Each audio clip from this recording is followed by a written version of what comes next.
up to your future like you've never seen before.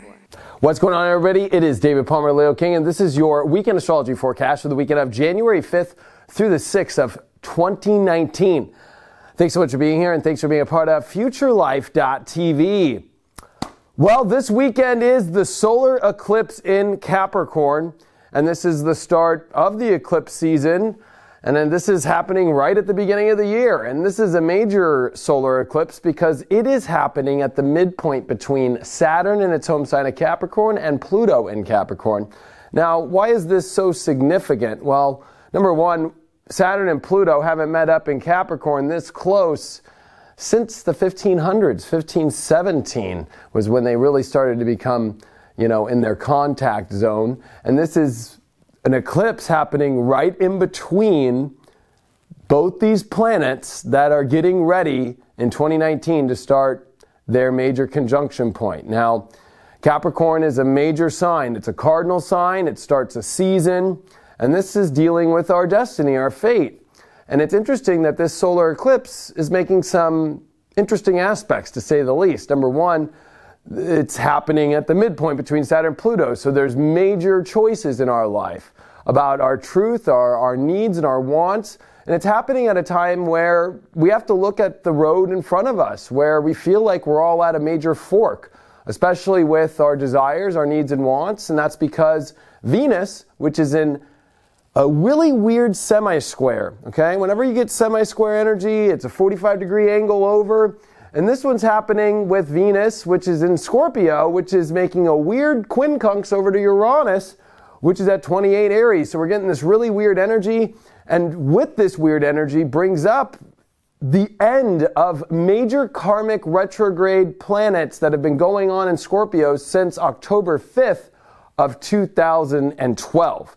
So it's like we're ending this 6.3 year cycle on this eclipse dealing with Scorpio, it's been exposing our truth, exposing who we are. It goes into sexual energy, and it also goes into survival mode, but it also goes into where we feel things are missing, or we're starving, or our edge, or where we're not fully feeling the energy. And with Venus in its detriment, making a quincunx to Uranus, which, by the way, this eclipse has Uranus stationary retrograde, which means it's coming stationary direct, which means it's going to go forward and be the last planet that's going to join all the others to go forward on Sunday. So there is a lot of electricity stirring, and it's in Aries, and this is the end of the Uranus-Aries cycle, and this is the end of the Venus in Scorpio cycle, which was a major retrograde cycle that came into shadow period at the end of September and went retrograde in October. So you have to really realize, holy mother, we are at the ending of cycles all over the place. And especially when we're dealing with the South Node, and it's the South Node with Pluto that's starting to get closer in Capricorn. Now, we've never seen that in our lives. This is all stuff we've never seen in our lives, and even our grandparents, and even the people behind us and behind us and behind us. I mean, we can go on literally centuries haven't seen this energy. And so as an astrologer, when you see this in the eclipse, this is really about major endings of cycle. And the South Node is the South. It is the ending of a cycle. It is the purging of it.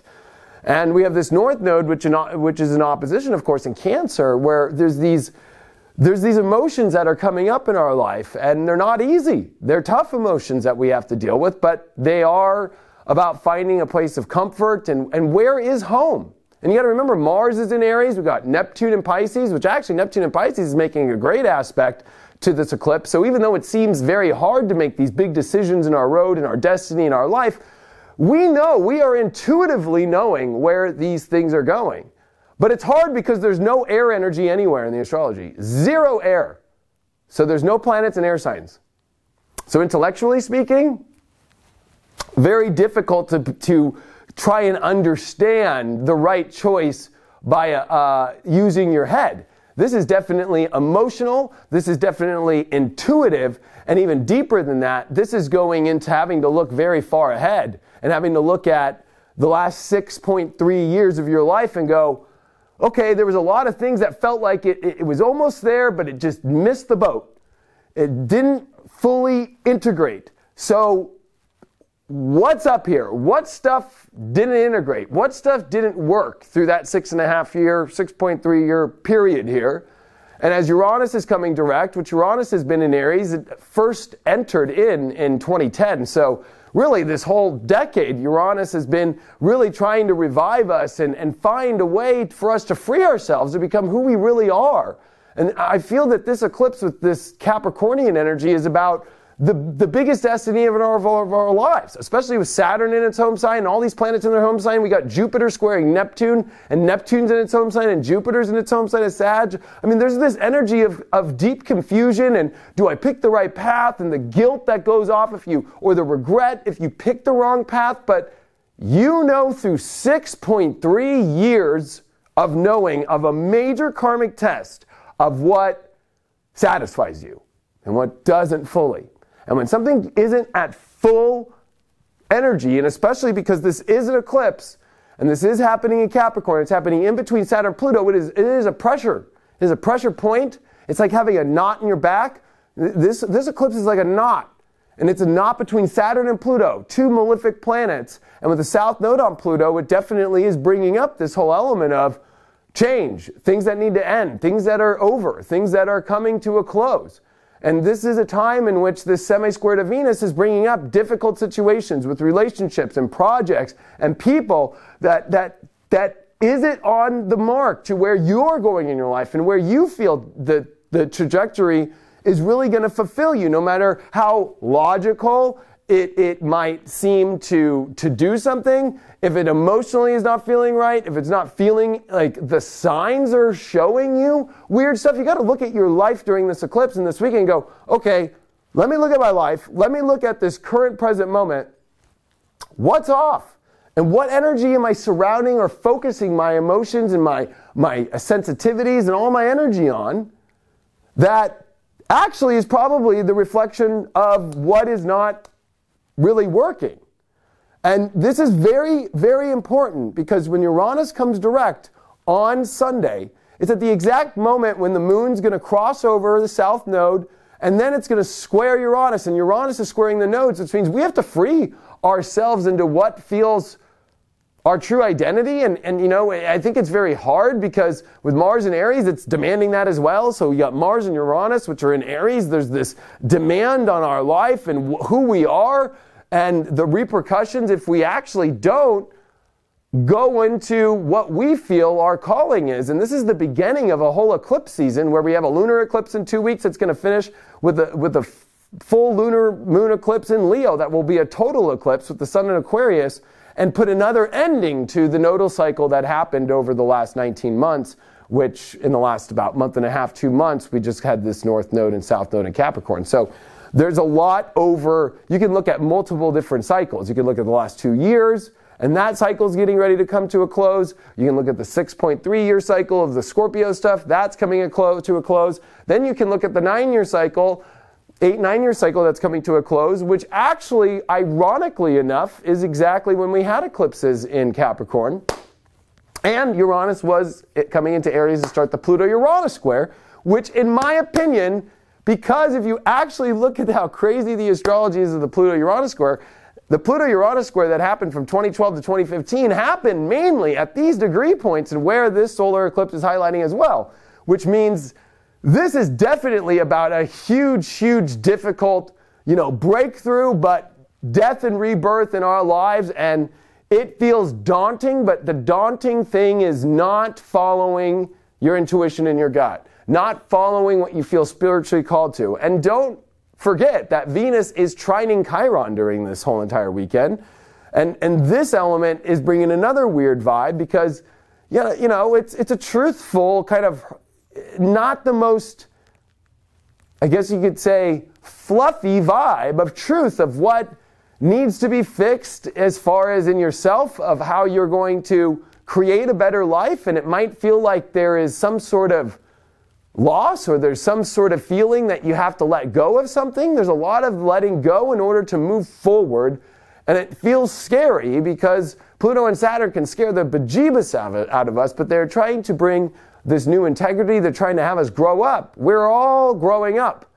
We're all growing up to have a better life. We have to learn to, this is the biggest we've ever seen Saturn and Neptune in sextile in their home signs in our lives. Because again, Saturn and Neptune for centuries have not come together in a sextile in their home sign. So this is a big spiritual quest, whether you call it your biggest fate and destiny that's showing up in your life. But this is trying to go, what is not coming on the boat to destiny with us? What is not coming with us in this journey? And it's super important for you to have to make those choices. And then Uranus comes direct, and holy cow, all the planets are direct. And then we get this whole Uranian element of everything changes, and it's sudden. And so there's this sudden energy and this sudden change and this sudden kind of electricity to give us the confidence to go through. Because if you look at the shadow period, the last 7 to 10 days of this eclipse, it's been with Sun and Saturn, and it's gone through Mercury going through its weird energy and detriment, and it's been taking a while. And now we got Mercury in Capricorn, which is starting to square Mars. So, you know, this is not going to be very simple stuff, and it is simple stuff, but it's not going to be simply emotionally easy to deal with, because it's just about execution, and it's got a vibe to it that is about being an adult and having to say, no, you can't eat any more sugar, kid. You got diabetes. Like, I'm using a stupid example, and it's not stupid, and it's a horrible situation I'm bringing up, but, there is that point where you just have to say, you have to call spade to spade. People are starting to show their cards. People are starting to, bring out what they really want and what they really are. And I think that it's important to use this weekend to allow it to come, allow all the energy to hit, allow what is going to be brought up by soul, allow this random electricity that's going to show back up in your life with all these planets direct to allow you to start to go, I'm stepping into this eclipse season this next month, and all of January has so much going on. This whole month is going to be the big shifting of where you're going and what you're making choices with. But it'll become extremely clear this weekend, and as far as emotionally, spiritually, and intuitively what to really do. And it's whether or not you have the courage to do that. It's whether or not you have that, I don't even want to use the word kind of toughness, but really what it is the ability to be a grown-up and make choices in which sometimes there's a restriction of something, or sometimes there's this aspect of having to remove something out of your life in order to move forward.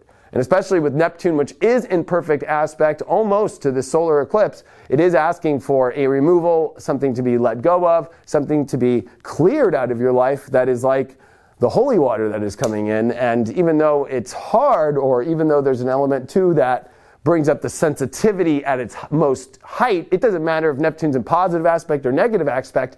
Neptune is always going to add sensitivity. It is always going to add a sense of delusion. And with Jupiter, which is squaring Neptune and enhancing the sensitivity right now at the biggest we have ever seen in our lives, since sensitivity, Neptune is in its home sign of Pisces, and Jupiter is in its home sign, which is the biggest expander. In a negative aspect, it is expanding beliefs. It is expanding our futures in the most sensitive space we've ever been in our life, and the confusion, and why are we overly compassionate about situations that we really don't want to do or we really don't want to go on. These are major closing cycles. Monday, and we'll talk about it on Future Life here, when Venus gets out of Scorpio and closes that 6.3 cycle, Uranus is fully direct. The moon comes into Aquarius to give us some air and to light up things with Mars. I'm telling you, with Mercury starting to square Mars too coming into next week, there is a big bang coming out of this weekend to give you the energy to do it. But don't come into this weekend and think it's all over and it's all peril and oh my gosh. You never know with Uranus. And the world stage, that's a whole nother story, which I talk about in my January horoscope, which you can buy at theleoking.com. I'm going to pull a card for this weekend. And we got the 10 of Cups reversed. So this card is definitely, how come we can't get this amazing, great world? Well, I think that there's part of us that is accepting half-ass joy or a half-ass greatness, or, some part of ourselves that's truly afraid to step into the celebration of the greatest life. We're holding ourselves back, and we're deeply afraid. And I think that's sad, because we all have to realize that the choices we make, no matter how hard they might seem, are about bringing us to the best place in life that we could ever imagine. And I think it's about compassionately doing it. I think it's about having empathy, and I think it's about being humble about it. But at the same time, there's a calling for you to step into your power and not push it to the side and get left in a place that you don't want to be. Thanks so much for all your support. I truly appreciate it. Thanks for always being a supporter of me and being part of this channel of futurelife.tv and the Leo King. Truly appreciate it, and I will see all of you on Monday.